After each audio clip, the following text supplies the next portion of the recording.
Ma mère veut que je lui donne un de mes poumons, mais je ne veux pas, et elle n'en obtiendra pas un parce qu'elle continue de fumer. Maintenant, elle est devenue folle. J'ai 18 ans et je suis lycéen. Ma mère a 53 ans et souffre d'une maladie pulmonaire, plus précisément d'une bronchopneumopathie chronique obstructive, BPCO. Elle est malade depuis quelques années, mais son état s'est récemment aggravé. Fumer, c'est toute sa vie, et elle ne peut pas s'arrêter, même avec les avertissements des médecins. Notre famille a passé des tests pour voir si nous étions compatibles pour un éventuel don d'organes, et j'étais le seul compatible. L'équipe de transplantation m'a parlé en privé et m'a dit que c'était mon choix, mon poumon, ma vie, et que je ne serais pas un mauvais fils ou une mauvaise personne si je refusais. Ce qui rend ce choix si difficile, c'est que ma mère m'a toujours maltraité, et que mon rêve d'intégrer une équipe universitaire de basketball serait détruit. Le médecin m'a dit que je serais écarté du sport pour une durée indéterminée et que je ne pourrais plus participer à des activités physiques intenses. Donc non seulement elle s'attend à ce que je lui donne un de mes organes, mais en plus, cela pourrait devenir une autre raison d'expliquer les échecs de ma vie. L'école n'a jamais été facile à tous les niveaux, mais le sport, c'était la seule chose que j'avais pour moi. Un recruteur de basketball m'a dit que j'avais une chance si je m'entraînais dur. Eh bien, tout cela serait impossible s'il me prenait un poumon. Je suis tiraillé, et je ne veux pas regretter d'avoir été la cause éventuelle de la mort de ma mère, ni être blâmé par ma famille à mesure que sa santé se détériore. Mon père m'a dit qu'il ne me pardonnerait jamais si je refusais, que j'étais mort pour lui, et que je ne devais pas espérer continuer à vivre avec eux maintenant que je suis adulte. Mise à jour 1. Après avoir lu tous vos commentaires réfléchis mais d'une clarté absolue, j'ai décidé de ne pas donner un de mes poumons à ma mère. Elle sera ingrate, continuera de fumer et risque de mourir rapidement de toute façon. En plus, ma qualité de vie serait considérablement diminuée, et je le regretterais. Je sais que beaucoup d'entre vous s'inquiétaient et voulaient des nouvelles, les voici. Je pense avoir pris la bonne décision, et j'espère être assez fort pour faire face aux conséquences si mon père me met à la porte. Pour être honnête, je suis terrifié, mais savoir que j'ai une communauté incroyable à mes côtés est un soulagement réconfortant. Merci pour vos conseils essentiels, merci de vous être soucié de moi. Mise à jour 2. Le coordinateur de transplantation a dit à ma mère qu'elle n'aurait pas de poumon tant qu'elle ne cesserait pas de fumer pendant au moins 6 mois, et depuis, elle me rend la vie infernale. Les règles de transplantation existent pour des raisons très précises et ont été perfectionnées au fil des décennies. Un fumeur irresponsable ne recevra jamais un poumon sain, pas tant qu'il n'aura pas prouvé à lui-même et aux médecins que sa santé est une priorité. Ma mère n'a jamais voulu le faire, donc les médecins lui ont dit que l'opération n'était pas possible. Elle a déjà échoué à plusieurs tests et n'obéit pas aux ordres médicaux. Elle pense que j'accepterai d'être ouvert sur une table d'opération simplement parce que je suis son fils et que je suis compatible. J'ai déjà dit non, et les médecins me soutiennent. Alors, que font-elles et mon père? Ils rendent ma vie aussi difficile que possible, espérant que je finirai par faire ce qu'il faut pour la famille. Ce dernier mois a été un cauchemar. La prochaine chose qu'ils essaieront, ce sera sûrement de ruiner mes chances d'intégrer une université grâce au basketball. Les fêtes de fin d'année ont été déprimantes, pas de célébration, pas de cadeaux, pas de soirée. Je ne me souviens même plus de la dernière fois où j'ai eu un vrai sourire ou un vrai rire. Comment gérer ces mauvais traitements et cette manipulation? J'ai besoin d'interagir avec des gens qui me comprennent mieux, j'ai besoin de votre compréhension. Ce serait un soulagement de lire vos réflexions et de faire une pause dans la folie de mes parents. Mise à jour 3. Ma mère a fait une crise de nerfs au cabinet du médecin après qu'on lui ait dit à quel point il était mal de me forcer à donner un organe. Quelques jours après mon précédent message, j'ai accompagné ma mère à l'hôpital pour un nouveau contrôle, car son état empire. Nous parlons à peine maintenant, depuis que je lui ai clairement dit qu'elle n'aurait pas mon poumon. J'ai conduit sa voiture, parce qu'elle n'est plus en état de le faire, et elle critique toujours ma conduite. Tout ce que je fais est critiqué et minutieusement décortiqué. Comme je l'ai dit, nous ne parlons presque plus, mais cela ne l'empêche pas de parler de moi indirectement, comme si je n'étais pas là, de manière passive-agressive. Une remarque tourne sans cesse dans ma tête. Si cette maladie ne me tue pas bientôt, ce sera dans un accident de voiture. De toute façon, les deux auraient pu être évités. Voyez-vous à quel point c'est insensible et manipulateur? Elle me rabaisse et essaie de me culpabiliser en permanence, sans effort. Bref, nous sommes arrivés au cabinet du médecin, et après l'examen de routine, la vérité est tombée. Le médecin lui a dit que même si j'acceptais, il ne procéderait pas à l'opération à cause des preuves évidentes de coercition. Elle n'a pas pu se contrôler et s'est mise à se disputer avec moi devant le personnel de l'hôpital. Je crois que les infirmières ont entendu ces menaces à mon égard et les ont signalées à l'équipe de transplantation. J'ai eu une conversation privée avec les médecins il y a quelques semaines, laissant entendre qu'il y avait de la maltraitance et leur faisant part de mes souhaits. Alors, qu'a fait ma mère ensuite? Elle a complètement perdu la tête et s'est mise à hurler contre le médecin, proférant des accusations absurdes et menaçant de poursuivre tout le monde. Sauf qu'elle et mon père savent très bien qu'elle n'a aucune crédibilité ni aucun fondement pour une telle affaire. Elle ne peut s'en prendre qu'à elle-même. C'est entièrement sa faute, et je refuse de me sentir coupable de prendre soin de ma santé et de mon avenir. J'avais besoin d'évacuer et de rendre tout cela public. Merci à tous ceux qui m'ont soutenu ces dernières semaines. Cela compte énormément. Mise à jour 4. Ma mère n'a pas fumé depuis 9 jours, et elle déverse toute sa frustration sur moi parce que je garde mon poumon. Cela fait un peu plus d'une semaine depuis ma dernière mise à jour. Beaucoup d'entre vous ont demandé à être tenus au courant. Eh bien, elle a commencé à essayer d'arrêter de fumer. Comme vous le savez, le sevrage est intense et difficile, c'est le moins qu'on puisse dire. Cela veut dire qu'elle est impatiente, frustrée et se plaint de tout. Elle rejette son mécontentement sur moi, m'insulte, me rabaisse et me prive de certains privilèges. Tout ce sur quoi elle a un contrôle est utilisé contre moi, Internet, forfait téléphonique, accès à la voiture, voire même l'ouverture de mon courrier. Quand on se dispute, elle laisse entendre que je devrais revenir sur ma décision. Comme quelqu'un l'a dit dans la dernière mise à jour, il me sera quasiment impossible de lui donner quoi que ce soit. Mon père, qui est parfois complice et narcissique, ne fait qu'empirer les choses en prenant toujours le parti de sa soulmate. Ils sont parfaitement destructeurs l'un pour l'autre, et tout ce que je veux, c'est m'éloigner de cette bulle toxique sur le point d'exploser. En ce moment, j'écris cela depuis la bibliothèque de l'école, en utilisant le Wi-Fi public, tout en essayant d'éviter de passer du temps à la maison autant que possible. Je tiens bon. Mise à jour 5. Ma mère frappe encore, cette fois en consultant un avocat et en se plaignant que l'hôpital néglige sa demande pour obtenir un nouveau poumon. Hier, j'ai découvert qu'elle avait rencontré un avocat à 2 reprises. Je suis rentré de l'école et j'ai entendu ma mère se vanter auprès de mon père qu'elle allait se venger de l'hôpital pour avoir refusé la transplantation.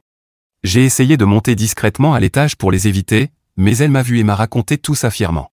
Elle disait que l'avocat avait pris son affaire très au sérieux et qu'elle était crédible.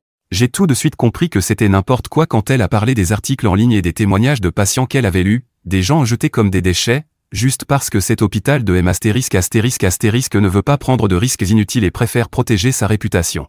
Puis elle s'est félicitée d'avoir tenu 16 jours sans fumer et a parlé du fait qu'elle méritait un nouveau poumon. C'est exactement ce genre de mentalité d'assisté dont je parle, elle pense qu'un autre organe lui est dû. C'est d'un délire ridicule. Je lui ai demandé où elle avait trouvé l'argent pour payer l'avocat, et elle m'a répondu. J'ai utilisé l'argent qui était prévu pour ton cadeau de fin d'études. Tu sais, puisque tu as clairement montré que la famille n'a aucune valeur à tes yeux. C'est à ce moment-là que je suis monté dans ma chambre. Je me sentais tellement sale d'être entouré d'autant de toxicité. J'ai pris 2 douches ce soir-là. Je me suis senti beaucoup mieux après m'être calmé et avoir repensé au fait qu'un avenir heureux m'attend, il me suffit d'être patient. J'étais tout de même choqué de voir à quel point elle était confiante dans cette affaire. Alors quoi? Elle a fait quelques recherches sur Google. Et alors? Ça ne change rien au fait que j'ai été victime de coercition, et les médecins savent qu'elle est ma mère. Et une partie de moi se sent mal, mais trop, c'est trop. Tout ce que cet avocat veut, c'est son argent, parce qu'il n'y a absolument aucun fondement à ces accusations. Si elle allait jusqu'à porter plainte, je suis sûr que le juge aurait du mal à ne pas rire en pleine audience. En ce moment, la dernière chose que je veux, c'est qu'elle gaspille le poumon de quelqu'un d'autre, car il serait détruit. Je me sens presque tenté de saboter ces 16 jours d'abstinence en laissant traîner une cigarette allumée pour la tenter. Mais aussi tentant que cela puisse paraître, je ne le ferai pas, parce que je ne suis pas comme mes parents et ne le serai jamais. Mise à jour 6. Ma mère a commencé à utiliser des patchs à la nicotine et dit qu'elle n'a pas fumé depuis 1 mois. C'est une mise à jour rapide. Cela fait environ 1 semaine et demie depuis la dernière, et je me suis dit que quelque chose valait mieux que rien. Les choses sont globalement les mêmes, sauf que j'ai trouvé ces patchs à la nicotine sur la table de la cuisine, à côté du cendrier vide. J'ai demandé à ma mère ce que c'était, et elle a répondu. Oh, ça m'aide juste avec les envies. Je suis toujours clean et je n'ai pas fumé depuis 1 mois. Je suis presque sûr que le but est d'être libre de toute nicotine, pas seulement des cigarettes. Mais inutile de discuter, car dans sa tête, elle a toujours raison à 100%. À part ça, j'ai étudié sérieusement et gardé un état d'esprit positif. Merci à ceux qui ont pris le temps de me contacter et à tous ceux qui suivent encore ma vie complètement folle. Vous êtes incroyables. Mise à jour 7. Ma mère a complètement pété les plombs après avoir lu un de mes messages au sujet de la greffe de poumon et a jeté des assiettes par terre dans ma direction. Résultat, je me suis retrouvé aux urgences pour me faire recoudre. J'étais dans ma chambre en train de travailler sur quelques devoirs et je suis allé aux toilettes. D'habitude, je verrouille mon ordinateur portable, mais cette fois, j'ai complètement oublié. Ma mère est entrée dans ma chambre pour une raison quelconque, a vu mon ordinateur et s'est mise à fouiller dedans. Je suis sorti de la salle de bain et je l'ai vue, le visage rouge de colère. Elle a hurlé. « Tu écris sur moi à des inconnus, comment as-tu pu ?»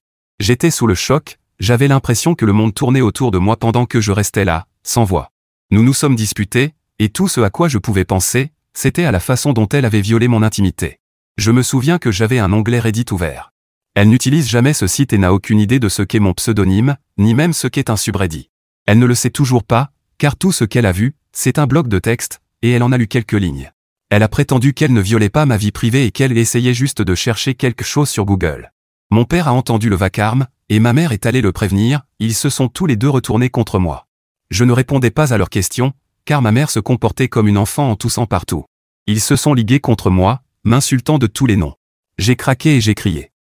Oui, j'écris sur toi et sur tes abus, parce que c'est la seule manière que je connaisse pour gérer tout ça. Son visage est devenu encore plus rouge, et pendant une seconde, j'ai cru qu'elle allait cracher un de ses poumons noircis par la fumée. Elle est allée à la cuisine pour boire de l'eau, et je l'ai suivie pour lui dire de ne plus jamais toucher à mon ordinateur portable. C'est là qu'elle a de nouveau perdu le contrôle et a fracassé 2 assiettes par terre. J'ai reculé rapidement et j'ai marché sur un éclat tranchant, me blessant grièvement au pied droit. Il y avait du sang partout, et la douleur est arrivée dès que l'adrénaline est retombée.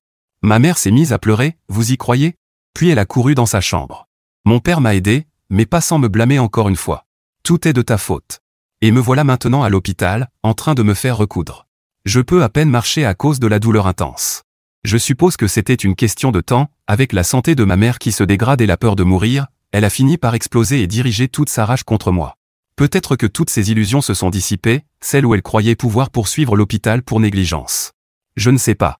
Je suis encore sous le choc de voir à quelle vitesse ma vie a basculé.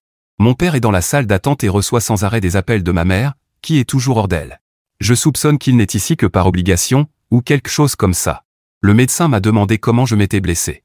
J'ai juste dit que j'avais marché sur de la céramique brisée, parce que tout est trop accablant en ce moment.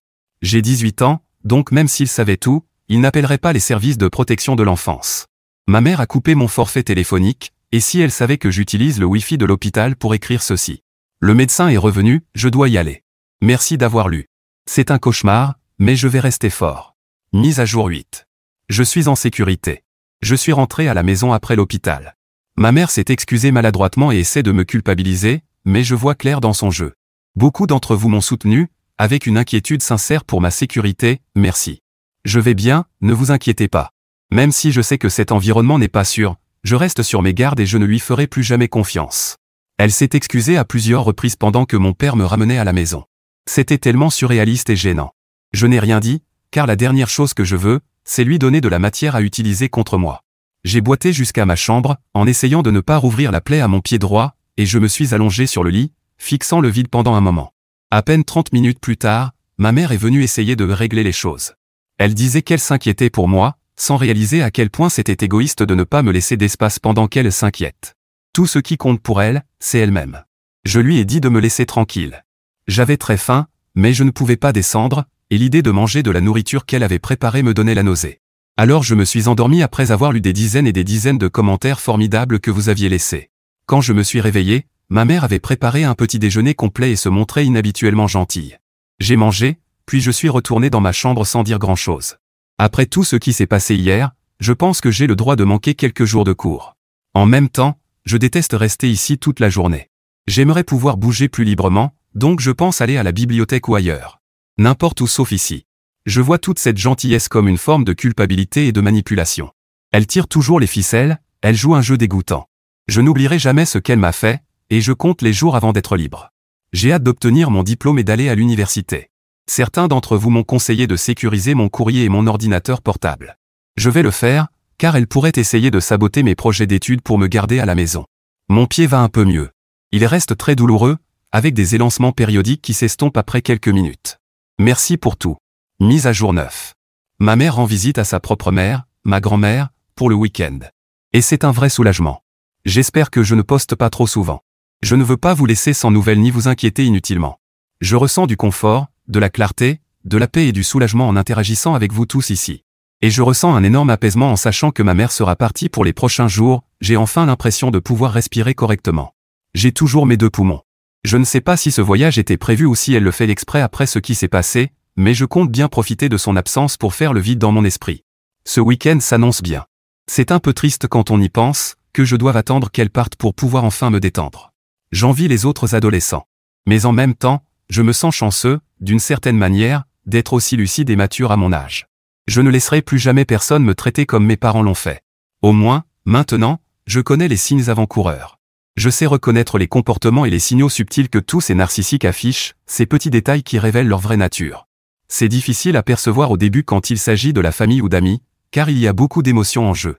Mais quand on devient plus objectif, on repère beaucoup plus facilement les étrangers ou connaissances ayant des tendances narcissiques.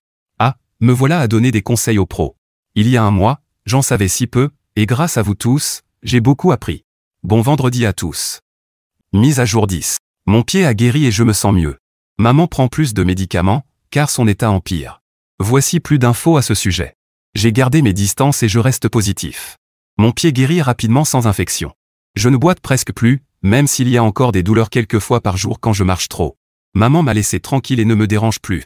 Elle reste affectueuse envers moi, mais moins que pendant les 3 à 5 premiers jours après l'incident.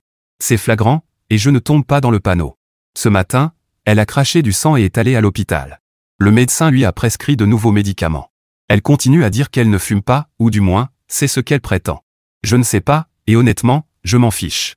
Sa santé se dégrade depuis un moment, et sans greffe, les perspectives ne sont pas bonnes. Mais il n'y aura pas de greffe, car les médecins ne lui font plus confiance, entre les analyses ratées à cause du tabac et ses tentatives pour me forcer à lui donner un poumon.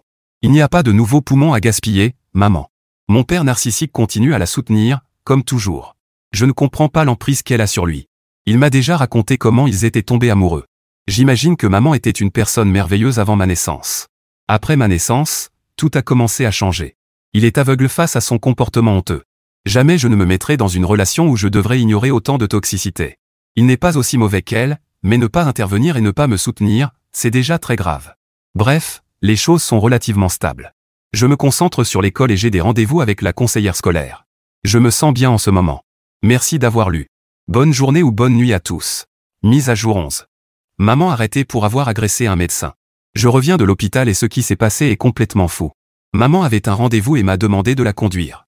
Ces derniers temps, elle se comportait gentiment et j'avais un peu de temps, alors je l'ai accompagnée chez le médecin. Sa santé se détériore et il est difficile de trouver le bon équilibre dans son traitement. Cela a fini par la rendre impatiente envers le médecin. Et à chaque visite, il lui rappelle toujours l'histoire de la greffe de poumon.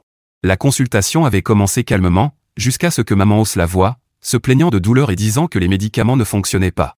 Le médecin lui a demandé de baisser le ton, mais elle a redoublé d'agressivité. Le médecin l'a averti qu'elle devrait partir si elle continuait, et c'est là qu'elle s'est mise à hurler en plein visage. J'ai essayé d'intervenir, ce qui l'a encore plus déstabilisée. Le médecin a alors demandé à l'infirmière d'appeler la sécurité. C'est comme si elle avait compris qu'elle était allée trop loin, et c'est à ce moment-là qu'elle a commencé à tout jeter autour d'elle. Maman continuait sa folie pendant que le médecin et moi essayions de la calmer.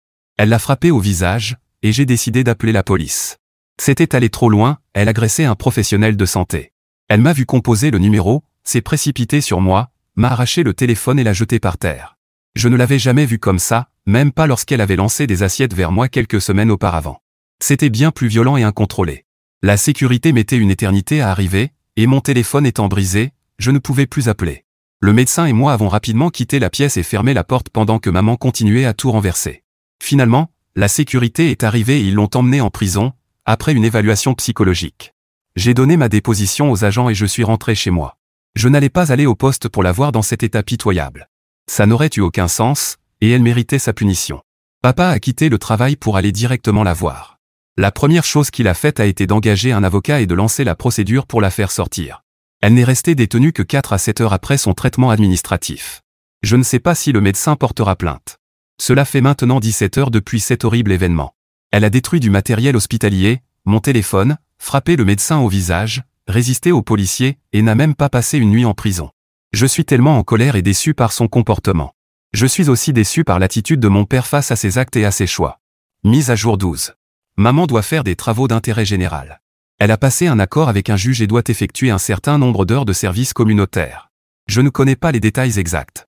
Ce que je sais, c'est que le juge a été clair, si elle ne respecte pas les règles, elle ira en prison et devra payer une amende. Comme d'habitude, elle se plaint de tout et pense que le système est contre elle. Je crois qu'elle aurait dû aller en prison pour avoir frappé le médecin et détruit du matériel, mais c'est la décision du juge. Je me concentre sur mes études et je fais plus de sport pour garder l'esprit clair. J'ai aussi été prescrit des médicaments contre l'anxiété, sur recommandation de ma conseillère scolaire, et cela m'aide énormément. Je me sens plus calme et moins en colère en général. À part ça, rien de nouveau. Merci à tous pour votre soutien, il compte beaucoup pour moi. Mise à jour 13. Je vais bientôt obtenir mon diplôme, et maman veut que je reste pour m'occuper d'elle. Si vous ne connaissez pas mon histoire, je vous conseille de consulter mes anciens posts. Ça a été une véritable montagne russe pleine de hauts et de bas. Je n'ai pas pu faire de mise à jour pendant un moment, car j'avais oublié mon mot de passe. Puis je me suis souvenu que je l'avais noté sur un papier. En me reconnectant, j'ai vu que j'avais soudainement gagné 500 abonnés. Ça peut ne pas sembler énorme pour certains, mais sur Reddit et avec le genre de sujet que j'aborde, c'est un grand nombre de personnes assez curieuses pour suivre mon histoire jusqu'au bout. Merci infiniment pour votre soutien incroyable au cours des 5 derniers mois. Vos mots gentils et vos conseils m'ont profondément touché. Il ne s'est pas passé grand-chose depuis la dernière mise à jour. Maman est presque à la fin de son service communautaire, et moi, je suis presque à la fin du lycée. Je suis sur la bonne voie pour obtenir mon diplôme et aller à l'université à temps plein. J'ai vraiment hâte. J'ai gardé mes distances autant que possible pour éviter maman. Rester occupé m'aide beaucoup. Je me suis fait 2 nouveaux amis qui iront à la même université. Ils me laissent traîner chez eux, car ils savent à quel point ma mère peut être désagréable. J'ai droit à une aide financière, et je travaille à temps partiel le week-end, en économisant tout ce que je peux, puisque mes parents ne m'aideront pas. Maman déteste l'idée que je gagne ma liberté et mon indépendance vis-à-vis d'elle. Elle ne cesse d'essayer de me convaincre de prendre une année sabbatique après le lycée pour passer du temps avec elle et papa. Tout ce qu'elle veut, c'est quelqu'un qui lui obéisse aveuglément et fasse des courses toute la journée. Je ne ferai pas ça, et je n'oublierai jamais la façon dont elle m'a traité cette dernière année. Je n'oublierai pas comment elle a brisé mon téléphone, blessé mon pied, m'a giflé devant le personnel de l'hôpital, essayé de me forcer à lui donner un poumon, et bien plus encore. J'ai suivi vos conseils et j'ai sécurisé mon courrier en utilisant l'adresse d'un ami. Cet été, je pars de cette maison et je ne regarderai jamais en arrière. Mise à jour 14. Maman est décédée il y a 3 jours. 2 officiers sont venus à la maison pour informer mon père et moi du décès de ma mère dans un accident de voiture. J'étais dans ma chambre en train de lire quand j'ai entendu la sonnette et une voix dire « Police, il y a quelqu'un à la maison ». Je suis descendu, me demandant pourquoi ils étaient là. Peut-être que maman avait violé les conditions de son service communautaire ou agressé un autre médecin. C'est la première pensée qui m'est venue, sans me douter une seconde de ce que j'allais entendre.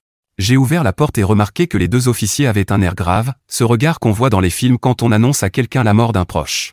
Ils m'ont demandé qui j'étais pour confirmer mon identité, puis s'il y avait quelqu'un d'autre à la maison. J'ai dit que papa était au travail et que j'étais seul. Ils ont demandé s'ils pouvaient entrer pour parler. C'est à ce moment-là que j'ai commencé à avoir peur, à trembler. On s'est assis sur le canapé et ils m'ont dit « Votre mère a eu un accident, et nous sommes désolés de vous annoncer qu'elle est décédée peu après son arrivée à l'hôpital. Nous sommes sincèrement désolés pour votre perte. » J'ai eu l'impression de rêver. J'ai revu défiler des tas de souvenirs, surtout les mauvais, ceux où nous nous disputions. J'étais en colère, très en colère. Puis j'ai éclaté en sanglots, incontrôlables, pendant que les officiers essayaient de me calmer. Je pleure encore en écrivant ces mots. Ils m'ont demandé quand mon père rentrerait. Ils ont eu la gentillesse de rester avec moi, puisqu'ils devaient arriver dans l'heure. On est resté surtout en silence, mais leur présence m'a fait du bien. Papa est rentré et a reçu la nouvelle, il s'est effondré en larmes lui aussi. Puis il a demandé aux officiers de partir. Nous nous sommes pris dans les bras, complètement sous le choc. Je ressens tellement d'émotions contradictoires. Je ne sais pas comment les gérer. C'est facile d'être en colère et déçu par un parent narcissique, mais tout change quand il meurt. Pendant un instant, on oublie tout le mal et on ne pense qu'au bien. Puis le mal refait surface, et on ressent de la rancune, voire du soulagement. Et quand on ressent du soulagement, la culpabilité s'installe, c'est là que tout devient confus. Depuis 5 à 6 mois, je vous raconte mon histoire, comment ma mère m'a terriblement maltraité. Je me préparais mentalement à sa mort inévitable, vu l'état de sa santé. Nous avons parlé de tant de choses ensemble sur cet espace. Je ne peux pas quantifier à quel point cette communauté m'a aidé, mais je traverse actuellement la période la plus dure de ma vie. Je ne pensais pas ressentir certaines émotions, mais elles me manquent, après tout, c'est ma mère. J'ai attendu et espéré son amour pendant des années. J'ai toujours désiré cet amour qu'elle ne pouvait pas ou ne voulait pas donner. Maintenant qu'elle est partie, j'ai l'impression que tout cet amour potentiel est parti avec elle, tout comme l'espoir qu'elle finisse par reconnaître ses erreurs. Tout a changé, et ma vie s'est renversée. La stabilité que j'avais réussi à construire ces derniers mois s'est évaporée. Papa est soudain parti quelque part et est absent depuis hier. Je ne sais pas où il est ni s'il va bien. Ce n'est pas quelqu'un de très émotif, mais depuis la mort de maman, il est complètement bouleversé. Il boit bouteille après bouteille pour faire face. La maison est en désordre total. Je ne mange plus que des plats surgelés et je passe mes journées à pleurer. Mon ami vient quand il peut pour m'aider, mais ce n'est pas souvent. Avec la remise des diplômes qui approche, je suis seul dans cette maison déprimante, et papa a disparu. Je ne sais pas s'il est dans un bar ou s'il a décidé de foncer dans un ravin. J'envisage d'appeler la police. Une partie de moi n'est même pas surprise, il réussit encore à tout ramener à lui, même après un drame pareil, et m'abandonne, son seul enfant, dans une maison vide. J'ai dû retirer toutes les photos et ranger les affaires personnelles de maman, tout ce qui me la rappelait. Ça fait trop mal. Je n'arrive pas à décrire la douleur que je ressens. J'ai 18 ans, mais je me sens si vulnérable et impuissant en ce moment. Je ne suis pas prêt à affronter tout ça. Il y a tant de choses d'adultes que mes parents ne m'ont jamais apprises, les funérailles, les assurances, les factures, etc. Que suis-je censé faire? Je n'arrive à rien de productif. Pourquoi ça devait arriver maintenant, alors que je suis si proche du diplôme et de l'université? J'ai essayé d'aller à l'école aujourd'hui, mais j'ai fondu en larmes au milieu du cours. Je suis sorti la tête baissée, complètement brisé. J'ai parlé avec ma conseillère scolaire, ça m'a un peu aidé, mais honnêtement je ne me souviens plus de ce qu'elle m'a dit à cause de mes sanglots. J'ai l'impression d'être dans une bulle figée dans le temps, pendant que le monde continue de tourner autour de moi. Mise à jour 15. Cela fait un moment que j'ai partagé la nouvelle du décès de ma mère. Je voulais faire une nouvelle mise à jour, mais je vais simplement laisser un commentaire à la place. Surtout parce que, dans mon dernier message, j'étais anéanti, et beaucoup d'entre vous s'inquiétaient pour moi. Je dois dire que je vais mieux, même si je continue à faire mon deuil, mais je vois la vie sous un jour un peu plus lumineux maintenant. Je suis déjà à l'université, et j'ai réussi à reprendre le contrôle de ma vie, pour ainsi dire. Mon père est finalement rentré, mais il a continué à boire pendant quelques semaines. Je pense que c'était sa façon de faire son deuil, mais il a fini par se reprendre un peu, ce qui est bien, je ne veux pas qu'il ait un jour besoin d'un de mes organes à cause de tout l'alcool. La vie est un peu meilleure, voilà tout de mon côté. J'espère que vous allez bien aussi. Je serai toujours reconnaissant pour tout le soutien que vous m'avez apporté.